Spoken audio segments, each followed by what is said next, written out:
September, we're going to be holding Ready? hearings on the reorganization. Oh, good, yeah, okay. Oh, yeah, no problem. I don't know whether it will be. Good afternoon, ladies and gentlemen. We are here for the confirmation hearing for the nominated treasurer for Cuyahoga County. This is August the 23rd, 2011. And at this afternoon's hearing, council will consider the appointment of Richard Stensenbrenner as treasurer for Cuyahoga County. As in previous hearings, for the benefit of those watching and listening, I will explain the process council will follow and summarize the charter provisions under which council exercises its authority to hold these hearings. For each nominee, we have asked Mr. Fitzgerald to submit a written letter of nomination with the nominee's resume and documentation of the nominee's qualifications as required by the Charter and by Ohio Revised Code. Once Mr. Fitzgerald submits his nomination, the 30-day time frame in which council must act begins to run. Council received the materials from Mr. Stensenbrenner on August the 5th. The treasurer is a Charter 5 officer responsible under Section 5.07 for all powers and duties vested in or imposed on the county treasurer by general law. The treasurer's primary duties include the collection of taxes and the investment of county funds. Council may, by ordinance, give the treasurer additional powers and duties so long as they are not inconsistent with general law. As for qualifications, the treasurer must have at least 5 years of experience in management of financial affairs of a political subdivision. The hearing will proceed as follows. We will begin with the time for public comment for those who have signed in, and the public comments are limited to 3 minutes.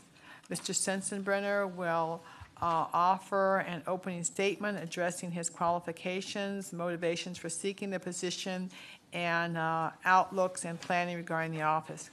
Council will then ask questions of the nominee. We will do so in rounds, allowing each council member 3, as in 1, 2, 3, questions per round, until all council persons have answered or asked a question.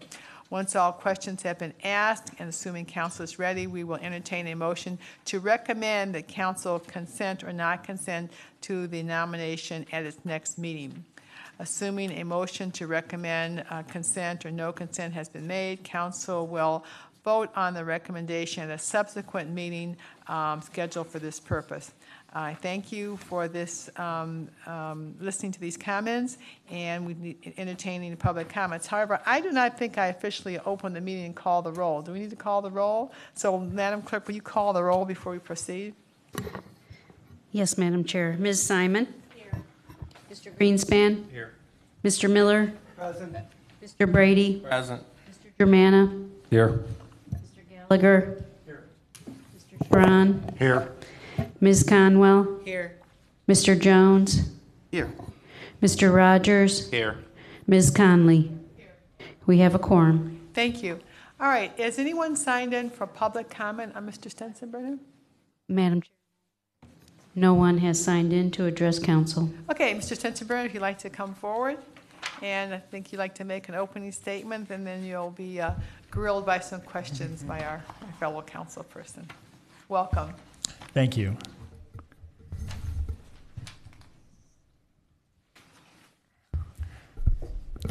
Madam President, members of council, thank you for the invitation to be here today to present myself for consideration for the position of county treasurer.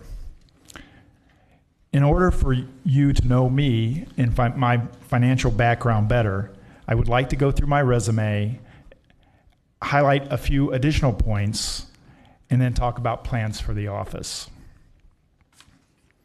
After graduating from Troy High School in 1982, I attended Ohio State University. Is that the Ohio State University? Thank you, Madam President. Yes, the Ohio State University. In 1982, we just referred to it as Ohio State University, but I guess they've added the since then. And graduated with a Bachelor's of Science in Business Administration, majoring in accounting. In 1985 and 1986, I took evening classes again at The Ohio State University and earned my master's in business administration, or my MBA. Then in 1991, I obtained my certificate of public accounting, or my CPA. In regard to my work history, my career in local government finance began in 1986 after graduating from OSU, and I went to work for Hugh Dorian, who is the city auditor for the city of Columbus. I started as an entry-level accountant in the auditor's office and worked my way up to the office manager. Then in 1989 to 1994, I worked as a budget analyst for Columbus City Council. It was during these years, both with Hugh Dorian in the auditor's office and with Columbus City Council, that I truly learned the financial underpinnings of how local government operated. It was during these years I had the opportunity to delve into the financial and programmatic activities of local government. Everything from how a regional water and sewer system worked, to how the criminal justice system operated, to how a trash burning power plant worked, or in Columbus's case, sometimes didn't work. I also had the opportunity to gain a full understanding and analyze the city's long-term capital plans, especially in light of ensuring adequate financial coverage ratios. This is important because it's truly the bedrock of Columbus's AAA bond rating. I also had the opportunity to spearhead the development of a citywide contracting policy, which resulted in the city's Equal Business Opportunity Code. Then, in 1994, I was appointed by Columbus City Council to be treasurer for the city of Columbus. It is important to note that the city of Columbus's investment policy is or investment portfolio is very similar in size to that of Cuyahoga County. I would say the portfolio averaged about $500 million back when I was treasurer, but occasionally would be much higher, especially after a bond sale. I would also like to note that the investment policy and procedures that I operated in Columbus are very similar to those currently adopted by Cuyahoga County. For example, eligible investments such as treasuries and agencies, Star Ohio, etc., are almost exactly the same. When it comes to maximum maturity dates, very similar. Columbus is actually just a little bit more conservative than what's currently adopted here in Cuyahoga County. And other procedures like the safekeeping of securities, delivery versus payment procedures, and obtaining competitive bids are almost exactly alike. I might note that when I was treasurer, or as treasurer, I was actually the person who was on the phone soliciting the bids from the brokers and executing the trades. Now, the critical elements of successfully performing these functions are laid out in any municipalities or county's investment policy, which I would again note the ones in Columbus are very similar to those in Cuyahoga County. And as most of you know, they really rest upon three basic fundamental principles. First and foremost by far is safety, which is generally achieved by limiting yourself only to those eligible investments. Second, of course, is liquidity. This is achieved by managing your cash flows. Some people refer to it as matching your assets to your liabilities. And third, of course, is yield. And this is primarily achieved through the competitive bid process. Now, as treasurer, not only were you in charge of investments, but I was also in charge of all the banking services for the city. During my tenure, we had a comprehensive RFP of all our banking services, such as the main checking account, the safekeeping account, the credit card, and lockbox services. I truly loved being treasurer. It was a challenging job, but it was an incredibly rewarding job. However, in 1996, I had a very unique opportunity that presented itself, and that was to serve on Columbus City Council. The major drawback was that I couldn't serve both on City Council and be the city treasurer at the same time. So during my 8 years on City Council, I had the privilege of working for two outstanding private nonprofit entities. The first was an organization called AMP Ohio, American Municipal Power of Ohio. At AMP Ohio, I was a senior accountant for two major projects. The first was AMP Ohio's 200 megawatt coal burning power plant on the Ohio River. This plant basically served about 50 municipalities across Ohio, including the city of Cleveland. I also was in charge of the books for the construction and startup of AMP Ohio's Belleville hydroelectric plant. This plant was a major effort by AMP Ohio and, of course, its member communities to develop a significant and dedicated source of renewable energy for the foreseeable future. In 2000, I had the opportunity to work for Columbus College of Art and Design, CCAD. CCAD is a small four-year arts college in downtown Columbus with about 15,000 students.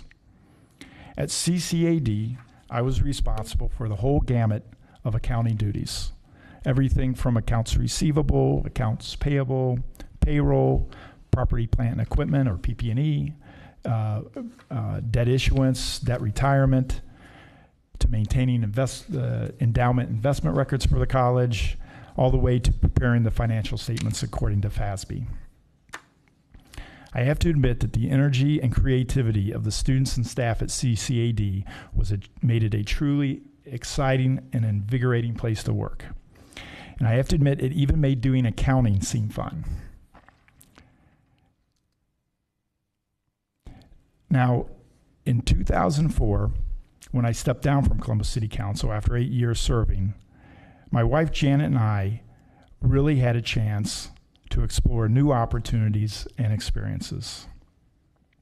And in 2005, Cleveland presented just such an opportunity. Janet and I always loved big cities, and we loved the big city amenities of Northeast Ohio. We live downtown, and we absolutely love it.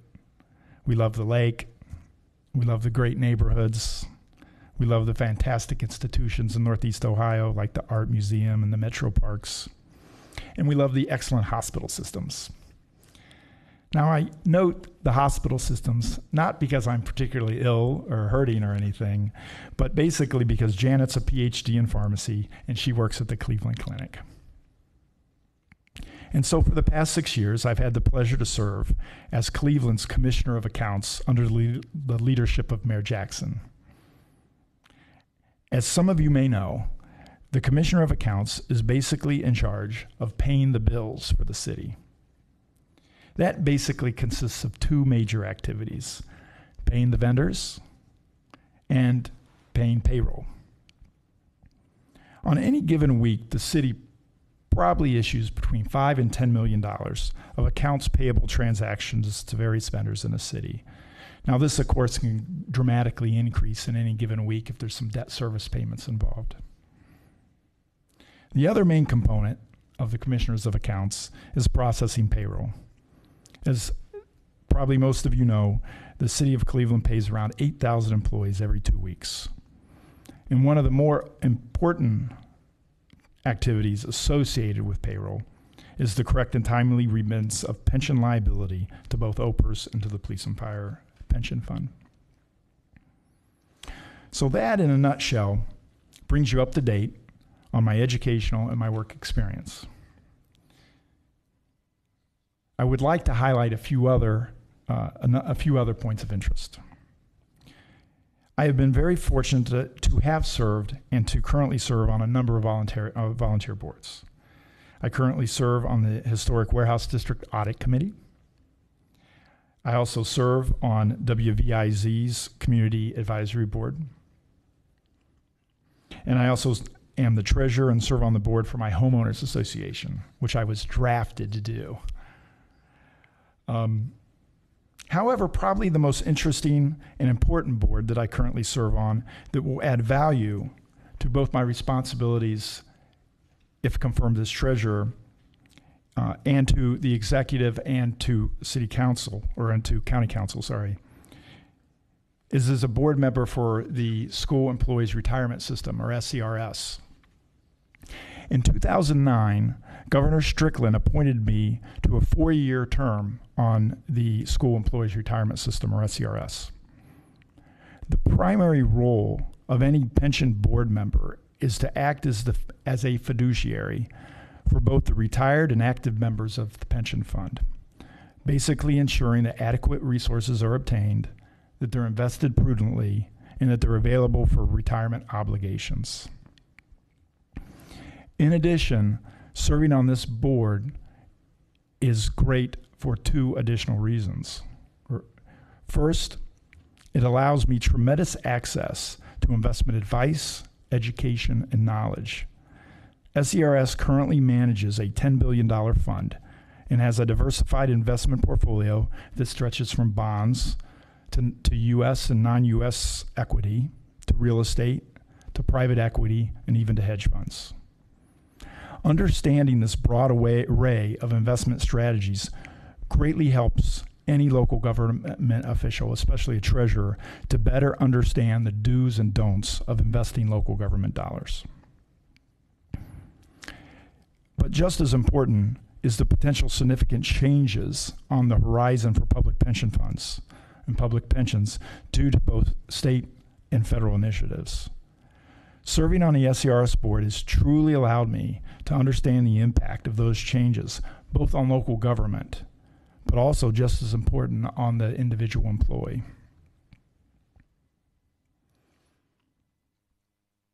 Now, I would like to conclude by stating my plans and goals for the office. First and foremost, I want to bring a positive and enthusiastic approach to county government. I want people to feel excited about coming to work every day and go home at night feeling proud that they're a public servant and they have done everything they can do to serve the needs of our citizens. Second, and on a more operational level, I feel fortunate to come into a position where the issues, problems, and opportunities have all been so well mapped out as in the transition plan. I will certainly use the transition plan as both a short and a long-term plan for the office. I believe the successful upgrade of both the MVP real estate billing and collection system, as well as the famous accounting system, are of utmost criticality. I think my experience in the city of Cleveland in both upgrading the city's payroll system as well as converting the accounting system will prove extremely valuable in this endeavor. I will also work closely with the fiscal officer Wade Steen in improving our percentage of tax collections, as well as pursuing operational improvements in areas such as lockbox collection, cross-training of employees, and computer systems as noted above. In conclusion, I think it is an exciting time to be working for the citizens of Cuyahoga County. As you know much better than I do, this is a historic, perhaps once in a lifetime opportunity, not only to inform and improve the delivery of county services, but to set the path of good governance in this county for generations to come. I am honored to be here, and I'm both honored and humbled to be considered by this Cuyahoga County Council as your treasurer. Thank you very much. Thank you. Questions? Sure. Mr. Strawn? No, he's going to jump in. We'll jump into the deep end of the pool first. Why are you leaving your current job? If it was that good and that much of a draw, and it was that much as far as opportunities to present your skills and all the benefits you alluded to, why would you want to leave that? You told me it was a closer commute, what, half a block or something? Madam President, you're Mentally correct. conscious too, then, okay. One reason is it is a closer commute. I go 4 blocks instead of 5. But truly, 2 reasons. One is just the historic nature of what you are trying to do here for this county. It's a rare opportunity. And 2, as I mentioned before, serving as treasurer is one of those high points in anyone who chooses a career in government finance, and being considered and being a county treasurer is truly one of those excellent positions everyone in government finance would certainly strive for. You, and Madam President, to follow up, you said that one of the 2 key components as to why you want to go forward are the goals that you set forth. You said it was the excellent transition plan that you wanted to follow because of the excellent points in it. Tell me specifically, what are those excellent points that you saw in the transition plan, and how are you going to carry those out? Madam President, to the council member, the transition plan, of course, has a number of things cited. First and foremost is, of course, upgrading the systems, as I mentioned. When it comes to collections, it's really using the toolbox that's available the most efficient way, whether that's the tax lien sale, which is currently in process, whether that's enhancing outreach for collections via notices that go out, public notices, whether that's enhancing electronic payment back into the city by making sure our website is as user-friendly as possible, outreach efforts to make payment of taxes easier out in the community or downtown. When it comes to collection, just making sure you're hitting all the tools you can and hitting them appropriately. When it comes to investments, there was a series of recommendations for tightening up the investment policy. Obviously, when I get on board, that's one of the first priorities is to look into that and get those, if they haven't been done already, to get those accomplished.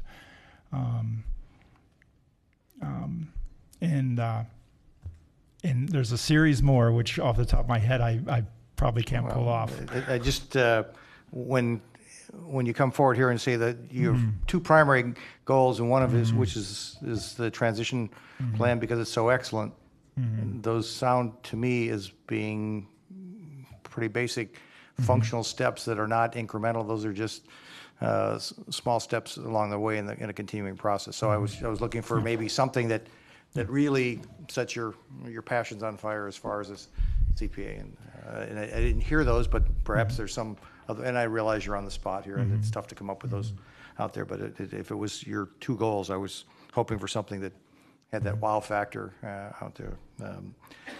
And my last question in regards to what experience, if any, do you have with 2-year budgets, and what, if you have any experience with 2-year budgets, your thoughts in regards to it? Madam President, to the council member, in my 25 years of government experience, I've always been with a 1-year budget. However, certainly there are a lot of pros to a 2-year budget. Specifically, you as a legislative body don't have to spend so much time on just the mechanical elements of processing an annual budget, and you can spend more of your valuable hours looking into the issues of the operations and financial impact of what's going on. And I believe that's truly one of the major goals of going to a 2-year budget. Thank you, Madam President. Ms. Conwell? Madam Chair, to Mr. Sensenbrenner, you spoke of long-term plans. How far are you looking out for a long-term plan? How many years do you think you're going to look forward to in your department? Madam President, to the council member, I believe when you look at the plan, there are items that can be accomplished right away. For example, the investment policy and implementing those suggestions that are in there. I mean, that should be a short-term plan within a year. There are midterm plans, for example, cross-training of employees, getting synergies among the staffs that possibly don't exist right now. And I would say that would probably be a 1, 2, or 3 year effort. And there are longer term plans that might take 5 years, such as the conversion of the accounting system, the upgrading the famous accounting system. That will probably slot more in the 3 to 5 year territory. But I would say most of the action points outlined in the transition plan certainly look to be in a short term, like 1 year, 1 to 2 year phase versus more of a mid, 3 to 5 year phase. I don't see anything that should take longer than that. Madam President, to Mr. Sensenbrenner, what will you miss most in regards to your previous position as Commissioner of Accounts? Madam President, to the council member, I have to admit probably the staff, not only that currently works for me in the accounts payable and payroll office at the city of Cleveland, but also all the people that I work with throughout city government. One of the things I enjoyed was actually the training part of my job. We just converted accounting systems and went from a PeopleSoft system to an Advantage system. And probably about once a quarter, I would hold a training class. And I could have delegated that down to staff, but kind of two things. One, I didn't really have a staff that really wanted to do that. And two, it is something I truly enjoyed, being able to bring in a group of people from public safety office or from the utilities or from wherever and actually educate them on how to use the system and get their job done. Pay bills, do journal entries, whatever needed done. And I think a lot of people will miss me in that aspect down at the county, and I'll probably get a few telephone calls every now and then from people saying, "Hey, how do I do this?"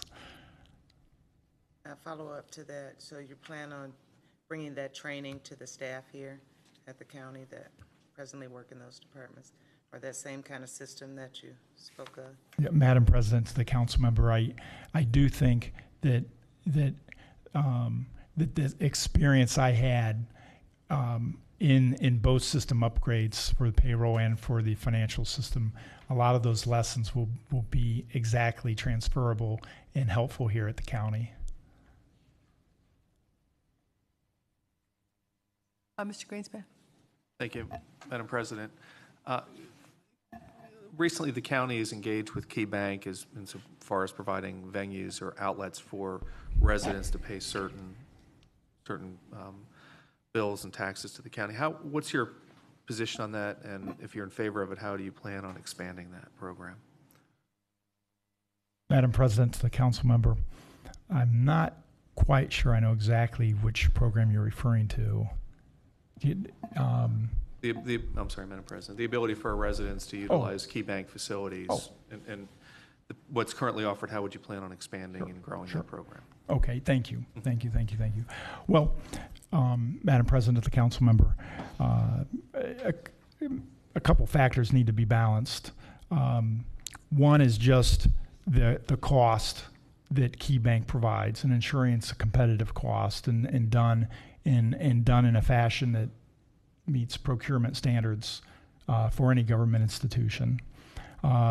But assuming they are the lowest and the best provider of the service, certainly what we have to do in the treasurer's office and the fiscal office is take our limited resources and make sure that we're using those wisely. So indeed, if Key Bank is providing a valuable service for the citizens of the city on a cost-effective basis, we should continue to do it.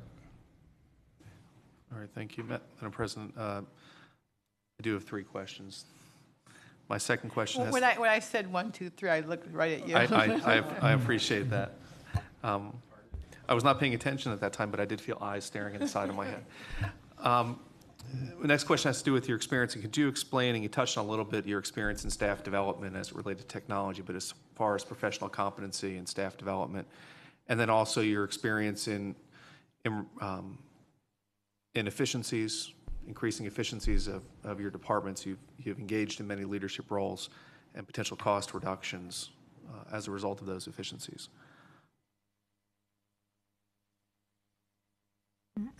Madam President, to the council member, in regards to staff, I'm a big believer in training. We currently, of course, there's limited in any government. There's limited resources, so you got to stretch them as far as you can. But you can never ignore it, and you got to fight for training dollars to keep your staff up to speed. And just to cite a couple immediate examples. We just had a person in my current staff who came back from what you might call involuntary deduction training, which are basically garnishments and tax levies and things like that, kind of the stuff we don't like. And that's an ever-changing legal environment. And so it's always the goal that the person in charge of that at least every 2 years has to go get training. Our central payroll supervisor is scheduled to take a week-long class. Again, payroll is one of those areas that is extremely difficult, is extremely complex, with a myriad of technical requirements and an ever-changing legal environment. And so I've always remained committed to make sure the staff in charge of those roles has as much training as humanly possible. In terms of efficiency, one of the things I'm proud of is back when I was treasurer in Columbus, we did do a comprehensive RFP. It was about, an inch or an inch and a half thick when all was said and done, when you put all the services of the treasurer in there. And we had all the local banks in Columbus bid on it.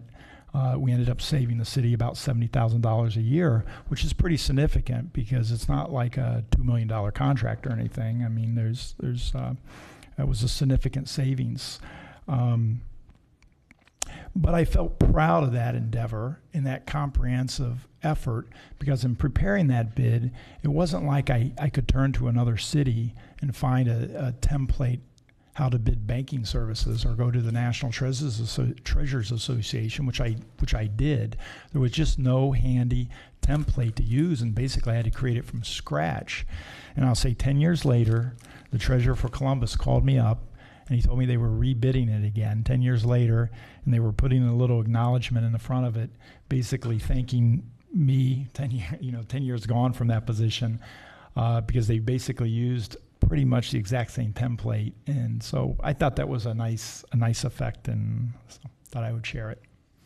Okay, my last question, at least in this round, may be my last question. And I ask this of everyone who sits in your seat who comes before us, although I'm going to ask this one a little differently.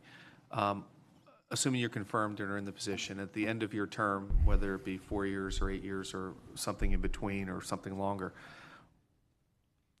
I always ask, what is it that you would like to do that somebody would comment and say that was a remarkable aspect of the treasurer's office that wasn't in place before? What would your legacy be, whether it be one item or a series of items that can be pointed to? Madam President, to the council member, and maybe this goes back to Councilman Schron's question about what makes your blood boil or gets your heart racing. But truly, one of the things when I was in Columbus and I left, and under the tutelage of Hugh Dorian, the city auditor, people looked to Columbus truly as the ideal, as the best practice for a myriad of financial activities, whether it's how the treasurer's office runs, whether it's how debt is issued, whether it's how the budget is put together. As can be seen in its AAA bond rating, and truly, let's say in the 5-year goal is I want people to look at the financial operations of the city of Cuyahoga County and say, hey, that's the place we want to emulate. you know, and that's the place where, hey, every single day I can look at a treasurer's report and see exactly how much cash do I have on hand, exactly how much investments do I have, how many outstanding warrants do I have, what is in suspense that needs to come out and be attributed to funds. Okay, so we know how much assets we have. You know, what are our liabilities? Again, how many outstanding warrants do we have to redeem? And then truly what's left is your equity. Okay, whose money is that? Is it an enterprise fund? Is it an internal service fund? Is it the general fund? You know, I want truly within hopefully 5 years, hopefully a lot less, that people can look at those operations and say, this is outstanding. And they can say, hey, and this is what we want to emulate. Any other questions? Madam President. Our President, to Mr. Sensenbrenner. You mentioned earlier that the Columbus's, that in Columbus your maturity dates were different from here. We have roughly $800 million in investments and about 3-year maturity dates out, maybe some 5. Well, what is different from our maybe 3 to 5? Madam President, to the council member, the investment policy for Cuyahoga County with the maximum investment date of 5 years is very common in jurisdictions. You won't get any more than that anywhere else. Probably in the United States, 5 years is usually the maximum. You'll see a lot of 3-year maximum maturity dates. Probably in the whole United States, Columbus truly might be the most conservative with a 2-year maturity date. Again, it's a professional judgment. There is really no right or wrong to that. In Columbus, they chose, really under the leadership of Hugh Dorian, to have a shorter 2-year period, and that's really just his professional judgment. He won't, and I won't say 3-year or 5-year maximum maturity is wrong. They're all conservative maturity dates. It's just a matter of preference. The longer you go out, it's simply you just have to be more careful on the second fundamental principle of managing a portfolio, and make sure that your cash flow is set, and make sure that your assets or your maturing securities are hitting your liabilities, such as when your payroll is going to hit, when your debt service is going to hit. If you truly have those dates matched up and linked for a good time period, let's say a quarter, maybe a half a year, then you do have flexibility. If you feel, then you make some professional judgments as to whether you feel rates are going to rise or fall, and then you can make your appropriate investment choices by either going longer or shorter based on that. So if you're going to have a slightly longer maximum maturity date, you just really have to have that second component, that liquidity component, down pat. Well, as you talk about the liquidity and you mentioned the other elements of safety and the yield, we have a bond rating of a AA. What are your intentions? Are you going to get us up to AAA? So what are your intentions? Madam President, to the council member, absolutely, that should be my goal and all of our goals.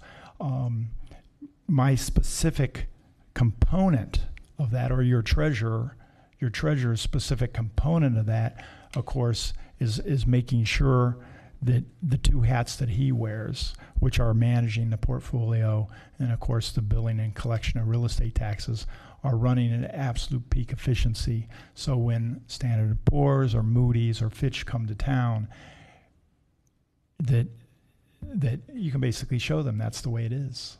That's the way it is. And then, of course, they'll go to the other operations of county government, as well as the economic outlook for the county.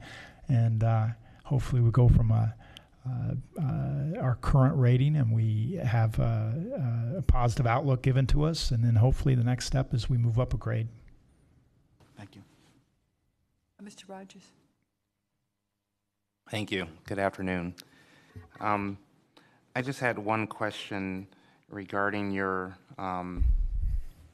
take or feelings on the selling of tax liens.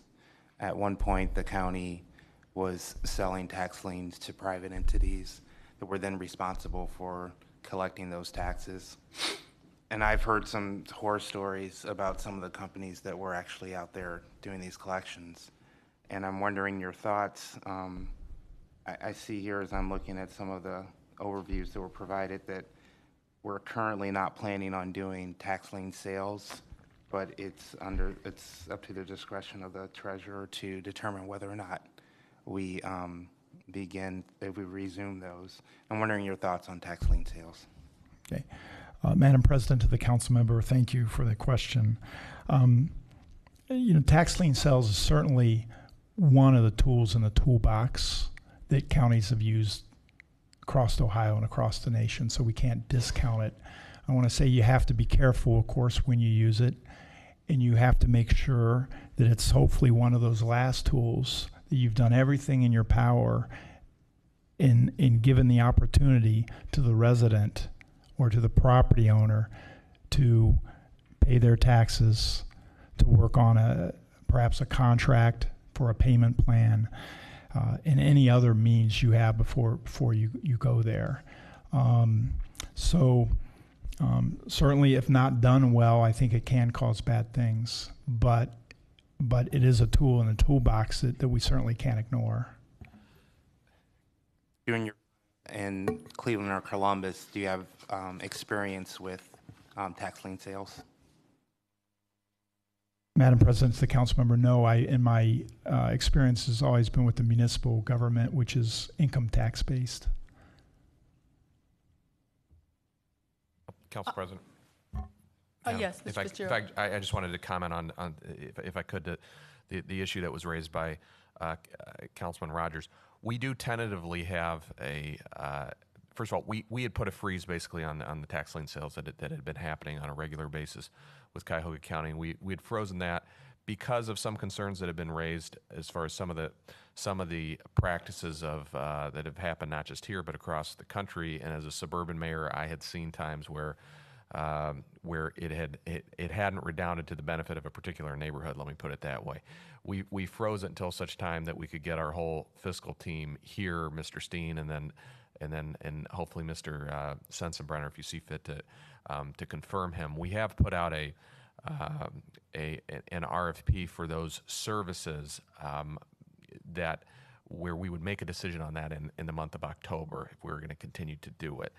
The issue is that our tax collection rate compared to other counties is really pretty lousy, and there's a lot of reasons for that, and it's part of what Rich is going to be working on that problem. Tax liens are one way to address that because you get some return on what's outstanding. But I just want the council to know that we're also sensitive to the fact that there's a downside to tax liens.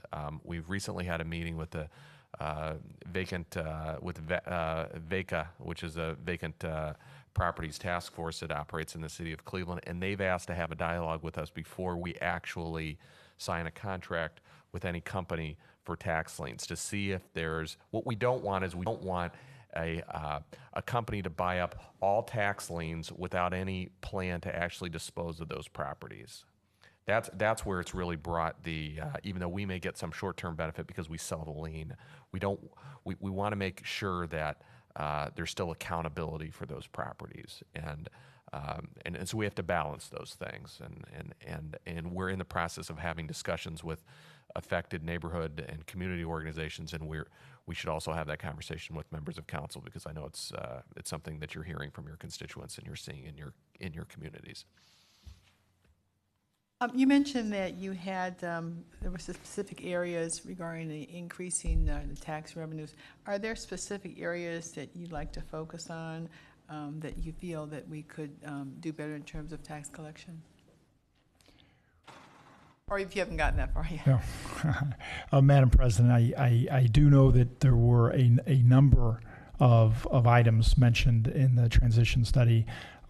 Some of them are like outreach, better public notices that go out, making sure that we're basically hitting all the cylinders on that, as well as more payment options for constituents or for property owners, and that might mean is our website as strong as it needs to be in terms of offering electronic payments.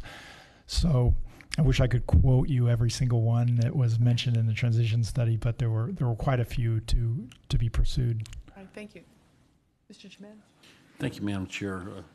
To Mr. Sensenbrenner, I was really intrigued by the fact that besides a lifetime of bureaucratic administration, you had 8 years' experience on Columbus City Council, and I'm just wondering. Well, I think that is definitely a plus. Having experience on both sides. Can you tell us a little bit about your experience and any high points of what you sponsored as a councilman in Columbus, or problem that was tackled? Madam President, to the council member, as I'm sure all of you can relate, serving on Columbus City Council was truly an event that, or a series of events that I will cherish the rest of my life. Meeting so many people.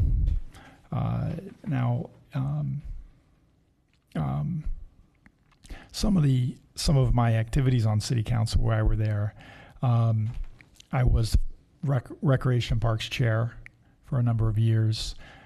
Given my financial background and my CPA, they immediately threw me in the finance chair spot.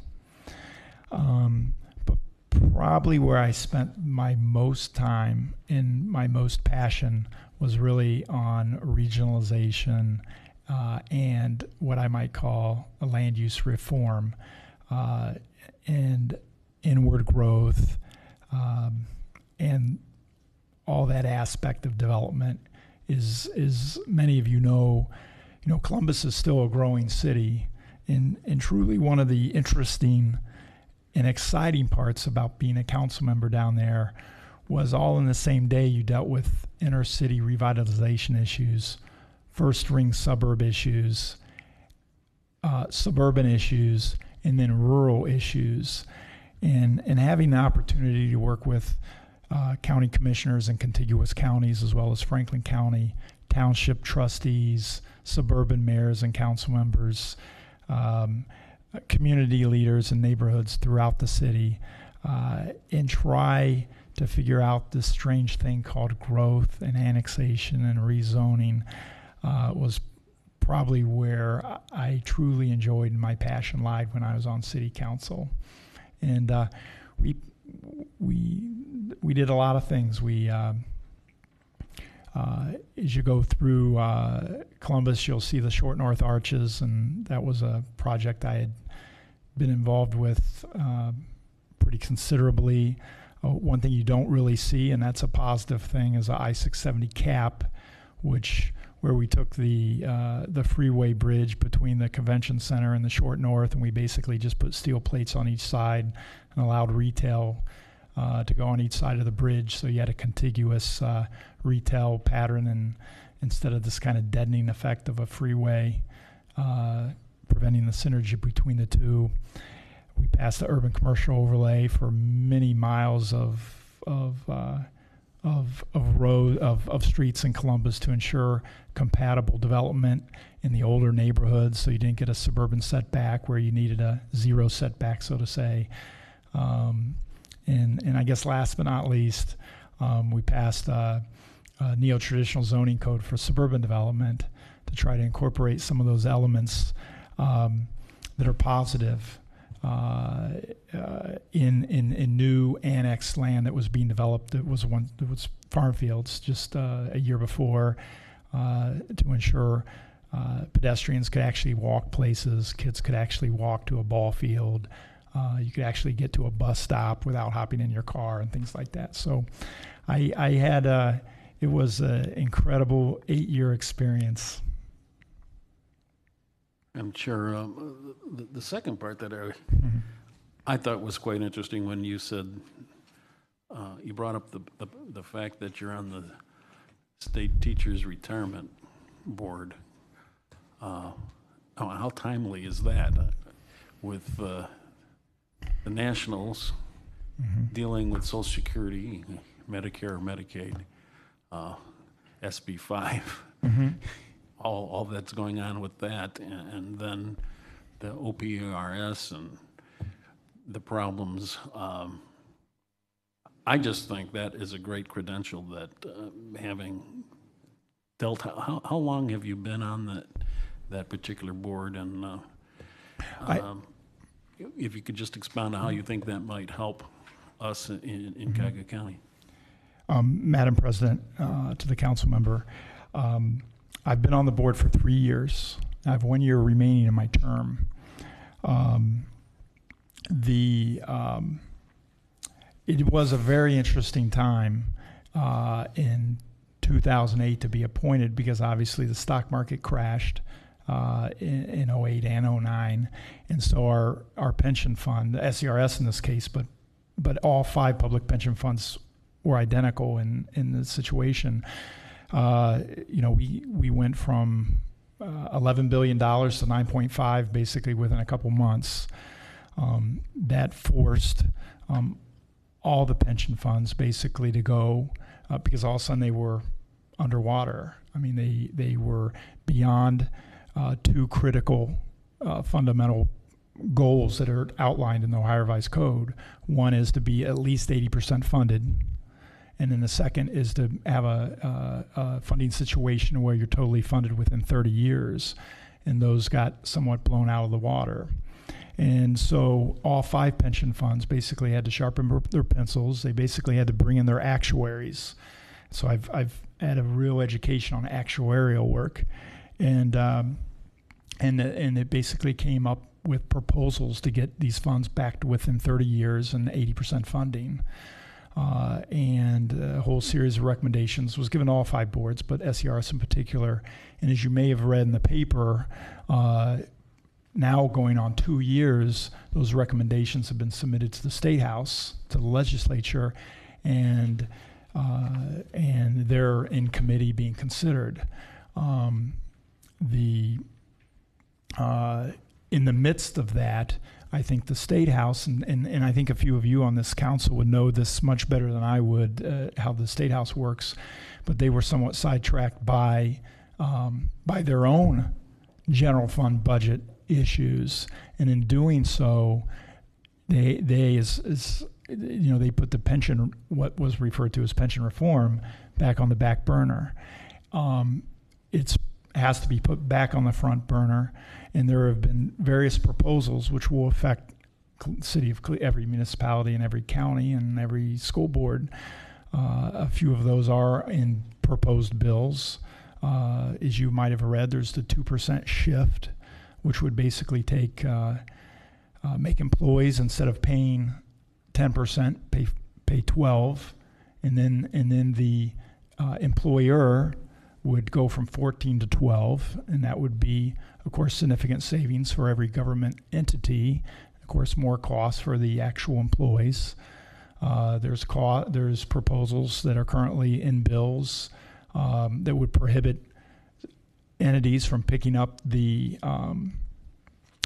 employee portion, like Columbus does, and then there's also some bills out there to address double dipping, and there's a somewhat, in my opinion, convoluted bill to address that currently is in committee at the State House. But Councilman, you're exactly right. Being on that board has not only been an education, but I hope has been a real benefit to the city of Cleveland, and if confirmed to the council and to the executive here of Cuyahoga County, in terms of really understanding the implication of all those pending bills and what they mean to us, not only as an organization but to our employees. Thank you, Madam Chairman. I guess the third question, has to do with, since you brought up intergovernmental, we have treasurers in 50 some city municipalities that are going to be coming up with projected budgets with the reduction of the local government fund and then the eventual end of the estate tax. I'm just wondering, do you, since you are inclined to seminars, do you think it would, I'm thinking that your experience in training might be very helpful in maybe setting up some forums for city treasurers to help them in the planning process. What do you think about that? Madam President, the council member, I certainly hope so, and I agree with you. I mean, there is the County Treasurers Association that really is the focal point. So I certainly look to be engaged, and any good ideas that are out there, the whole key is to steal those ideas and bring them home. All right, any other questions? Mr. Schwan? Thank you. Mr. Sensenbrenner, looking through your background, it appears as though you have a strong financial accounting background. You've crunched the numbers, you've done the payroll in leadership roles. But one of our, after the most important asset, which is our human capital, our surplus fund is one of the key components of our county government. Why should we trust you with this responsibility when it looks as though the last time you had experience in investing as the leader was over 15 years ago, and that was only for a 2-year period of time? Madam President, to the council member, it's a good question. I would say that that in my experience, my years at city treasurer, that I was able, and I want to say with the tutelage, under the tutelage of the city auditor Hugh Dorian, who was the treasurer in Columbus, to really obtain a firm grasp of exactly what a local government should do and should not do when it comes to the funds that it holds, and how it needs to treat those funds, how it needs to account for those funds, and how they need to report on those funds, not only to the executive in Cuyahoga County's case, but also to the council members. My experience beyond that in my other roles that I've played, I think just reinforce how the treasurer's office interfaces with the other branches of government. How, whether it's my current capacity is overseeing payroll or accounts payable, I truly think that all those other experiences just will make me a better treasurer. Madam President, I concede the tools are there. It looks as though on the accounting side and to crunch the numbers and do the payroll, but I don't see the experience on the investing side. And that's clearly one of the important roles of the treasurer. Okay, and Madam Tell me why Madam President, what I'm missing here in regards to that. Okay. Well, Madam President, to the council member, I will attempt to do that. I understand what a treasurer, how a treasurer basically gets off track or gets in trouble. You have to understand each and every investment you make. Where treasurers have gotten in trouble in the history of Ohio and across this country is not understanding their investments. You can even go back, to Ohio, to a number of county treasurers that got in trouble back in the early 90s by basically thinking they were buying an eligible security, a treasury bill, but it wasn't a good investment. It was actually a derivative of a treasury bill. It was a strip. What was going on was that the financial institutions were taking a treasury bill and stripping the principal away from the interest component. What that was doing was basically making a much more volatile instrument that treasurers were investing in.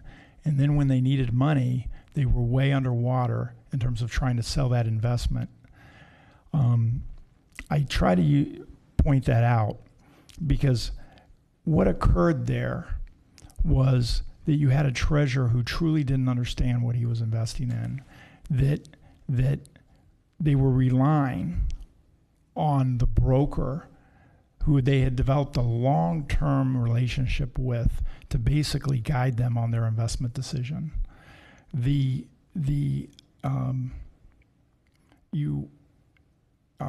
You have to have a treasurer, whether I'm fortunate enough to be confirmed by this council or whoever may be eventually confirmed. You have to have a treasurer that understands, again, the three basic things of local government investing.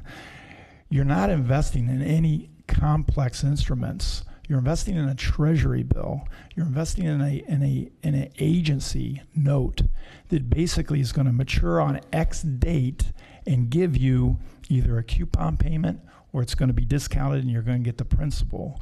These aren't extremely complex instruments that you're investing in. That's probably the most important thing for any local treasurer to understand is you got to keep it simple. You got to invest in those plain vanilla instruments of which your eligible list mandates you do.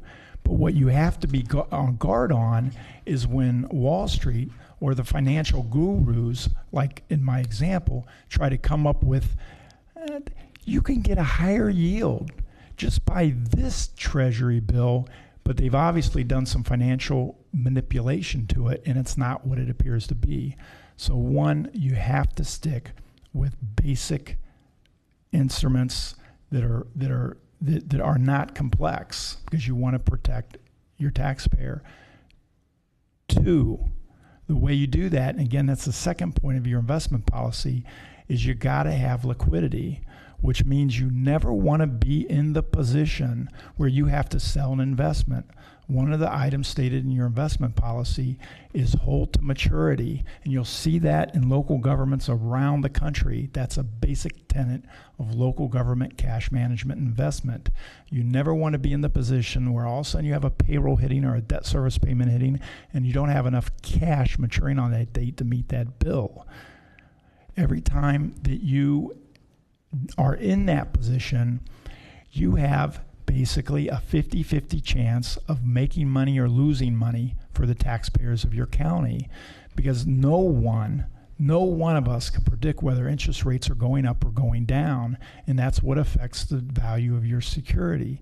So that's why principle number 2 is so absolutely critical. You never want to be in a position where you sell. You got to manage your cash flow. So one, you buy the correct item.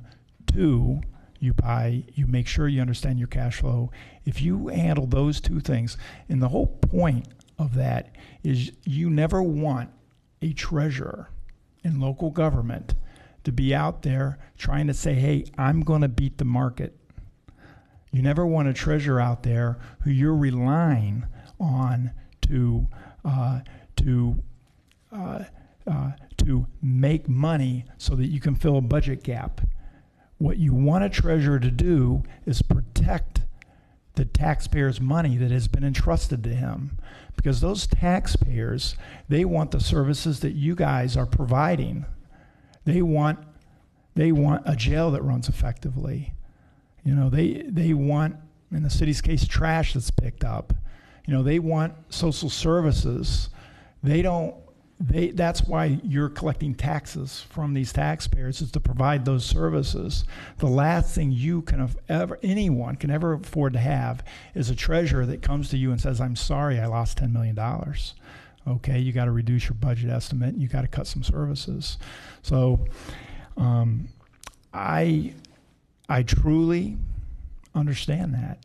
I as treasurer, as I mentioned in my comments, when I was treasurer, I didn't have a CIO. I didn't hire. Matter of fact, when I was treasurer, we fired our investment manager basically the $20,000 that we were paying for an investment advisor to come in and advise me, we felt that we couldn't pick up on the yield, that whatever increased yield we were getting from that advisor,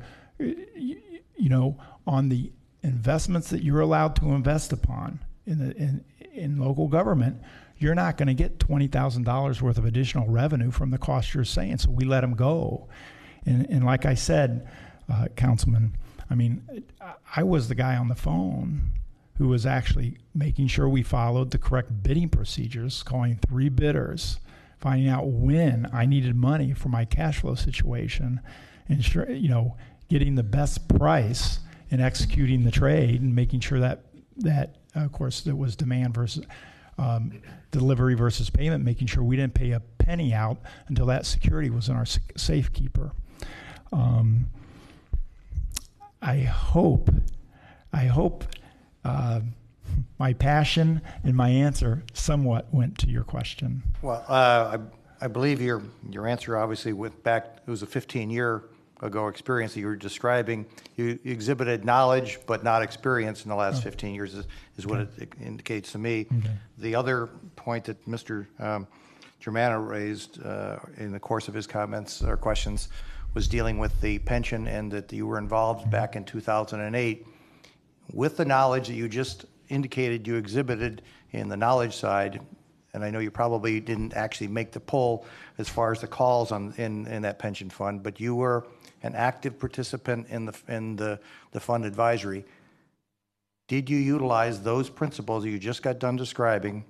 And if you did you see any of those trigger points that actually kicked out in 2008 that caused your funds to drop the way you described? Madam President, to the council member, the management of an investment portfolio for a local government is, of course, you would almost have to say 180 degrees different than the strategy for a pension fund. A pension fund will have a 30-year investment horizon, in which case you want to achieve, in this case, an 8% return. So basically, in that environment, your critical keys are diversification and portfolio allocation.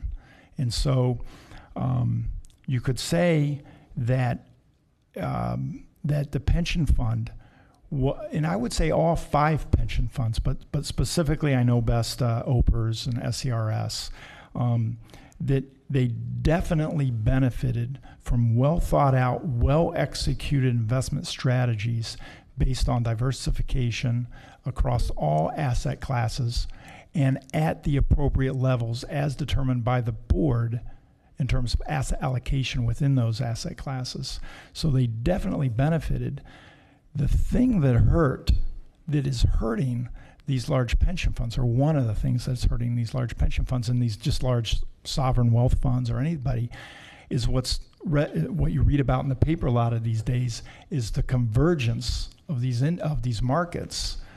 Before, you could typically count on, if the equity market was going into the tank, you could typically count that the fixed income market or the bond market was usually strong because money flowed from one to the other. But really, in 2008, the thing that you read most about in the paper that is confounding, and there's no solution, is the convergence that all asset classes responded together. Point in case, you could always count that the European equity market wouldn't exactly match the U.S. market, but that's no longer the case. They seem to be going in lockstep. So that is a challenge for these large pension for these large pension funds and any money manager. And my third in regards to that, then, if you have this responsibility as the county treasurer, what are your thoughts regarding the tools that are in SB 5? And would you want to have those tools as the person who's controlling these funds in going forward for this county? Well, Madam President, to the councilman, I will say this, that the Tools, not anything else. fortunately, the treasurer's office is not specifically impacted by SB 5. So I think the debate along the tools and what is being provided is probably, in my official role, or if I'm so confirmed as county treasurer, won't be intricately related on whether SB 5 is repealed or whether it stays. So I guess I would defer on a public level. Probably those discussions are probably better had among the esteemed council and executive and other public officials on that level. Madam President, may I make a quick comment or two? Yes, Mr. If I could. And I appreciate Mr. Tron enlivening the confirmation hearing. But I just want to make one point about specifically about the which Mr. Sensenbrenner, I can't improve upon it, but I just wanted to expand upon the point that he made in terms of what his role is as a treasurer vis-a-vis the way you would manage a pension fund or an investment fund. We have in this county for and I'm sure most people in the room know this, but maybe not everybody or not everybody watching, but we have an investment advisory board, which I sit on, the treasurer sits on, and Councilman Miller sits on. And we have asked some of these questions about what has been the yield of our own investments.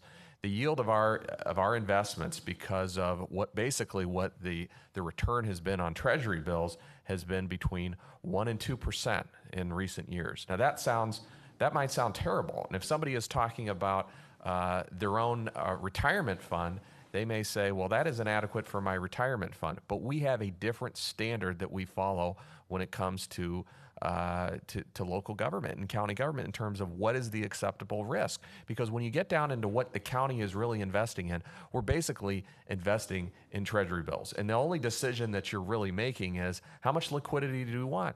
Do you want to have a 30-day treasury bill? Do you want to have a 90-day? Do you want to have 1 year, 2 year, 3 year? What do you want to do?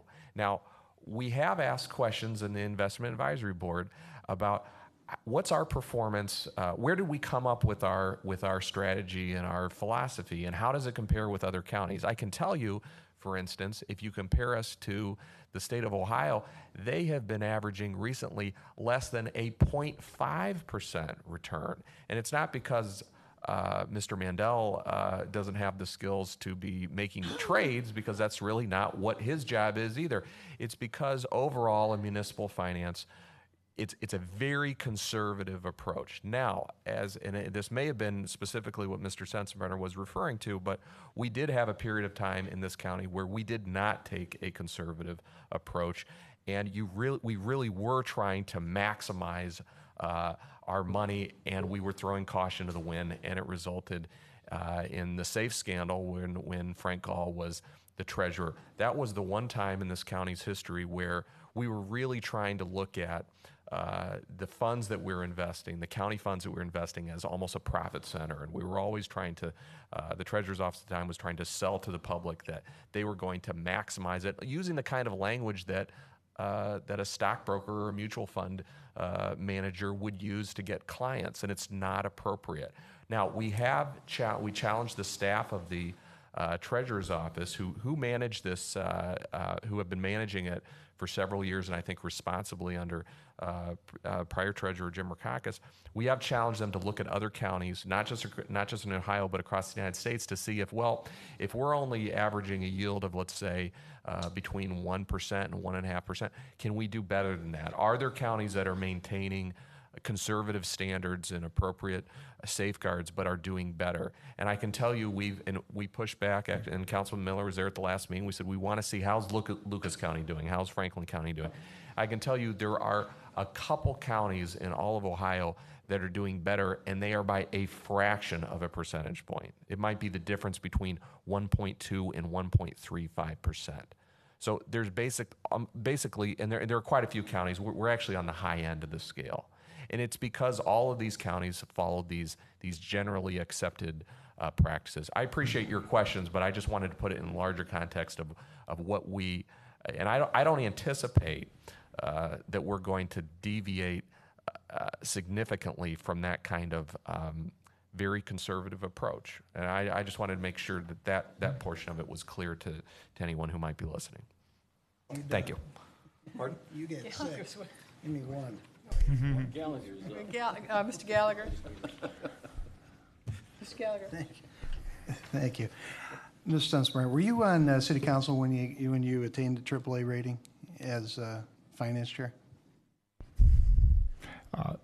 Madam President, to the council member, I believe it was, I think we attained in the early 90s before I was on city council. And I can specifically recall seeing Hugh Dorian in the hallway, basically almost jumping for joy, as much as Mr. Dorian ever shows enthusiasm, but basically telling everyone he ran across that day that that the city made it to AAA. But no, it was a few years before I was on city council. And maintained through your through your chairmanship. Yes, sir, to this day. It took a little bit of wind out of my sails because I was finance chair in Strongsville when we attained our AAA in 2009, if you can imagine. I tell people, if you believe in miracles, you know, the hockey team in Strongsville at that time, I am very comfortable with where you're at and as far as your background and as far as the investing, as the executive said. It's more of a team effort on the county side, but on the city side, especially as chair of the finance committee, I got mine because nobody else wanted it. I think you got yours because you earned it and you were respected enough to take that seat right away. And I know the difficulties that position in a city is for a council person, especially a freshman council person, regardless of background, how difficult a position that can be. It's always the big stick in the council committees, but it's also the one that has to make the tough decisions. So I look forward to your confirmation and working with you in the future. All right, anything further, Ms. Simon? Thank you, Madam President. Did you have more, Councilman Gallagher? I'm just one. All right, Ms. Simon. I just want one. Thank you, Madam President. Thank you for being here. It's been a long hour. Just a quick question. This might be unfair to you, but before council tonight, which will be going into committee as an ordinance 0041, what looks to change the funding source for the Cuyahoga County Land Bank from a capture of penalty and interest to a 5% formula on delinquent taxes. Are you familiar with the two sources of funding for the land bank? And if so, do you have an opinion about this change of funding? And if you're in a position even to answer that, I understand. If you're not, totally. Madam President, to the council member, no, I'm not knowledgeable of the specifics you cite. I do think the land bank is a critical and essential component to county government, and I certainly look forward, if so confirmed, to rolling up my sleeves and helping in any way to make it continue to be a wonderful effort for this county. Mr. Greenspan. Thank you, Madam President. The charter, there are three financial positions within the charter. There's the fiscal officer, there's the treasurer, and internal audit. How do you see the three of them, obviously all reporting to the executive, how do you see the three of them working together? Madam President, to the council member, I see them working extremely close and cooperatively together, and truly as we make that will be critical if we want to achieve, I think, the greatness we all desire as we move forward in county government. All right, Madam Chair, give me a second to formulate this question. In the past, two of those positions have been elected positions to which has not been a sense of cooperativeness, either voluntarily or involuntarily. How would you position your role in, let's just say within those positions to ensure that there's a cohesion there without the executive mediating any disputes. Madam President, to the council member, I want to say that I think that no matter the form of government, its success and its failure will always depend upon the people in the positions. And I hope I have a demonstrated track record that shows that I can work with a myriad of people, no matter the challenges, whether easy or complex. So on one level, I hope that just my personality, my work ethic, my ability to work as a team will ensure that these offices that maybe historically have not worked well together, but certainly will work better going into the future, and it certainly will be not only one of my goals, but one of the things I look forward to doing. All right, thank you. All right, anything further? I would like to point out that Mr. Stensenbrenner has a long family history of public service. His grandfather was mayor of the city of Columbus for what, 3-4 terms? Number of Madam President, I want to say it was 54 to 59 and 64 to 71, but who's counting? Okay, all right. All right, is there anything further? If not, is there a motion? Madam Chairperson. Yeah, Mr. Brady, I'm sorry. Just wanted to say thank you, Madam Chairperson. I had a chance to speak with Mr. Stensenbrenner last week at length, and besides sharing some of that history you were talking about, not only as I feel that he's well qualified, but I'm really have met few people with such a wide range of civic activity in large metropolitan communities like Columbus and Cleveland. So I'm really very delighted that he's been appointed to be our new treasurer. If there are no further questions, the chair will entertain a motion to refer the nominee to the entire council for formal confirmation. Moved by Mr. Gallagher. Second by Mr. Germana. Is there any discussion? All those in favor indicate by saying aye. Aye. All right, opposed? All right, the ayes have it. This matter will be referred to a hearing. We will have a special meeting on August the 29th at 4 o'clock for the purpose of voting on the confirmation. This will give an opportunity for anyone in the public who would like to submit any further comments or be heard at that public meeting.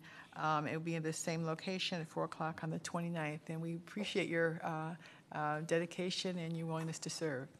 Thank you, Madam President. Is there any miscellaneous business to come before this special, this hearing? All right, is there a motion to adjourn? Second. All those in favor say aye.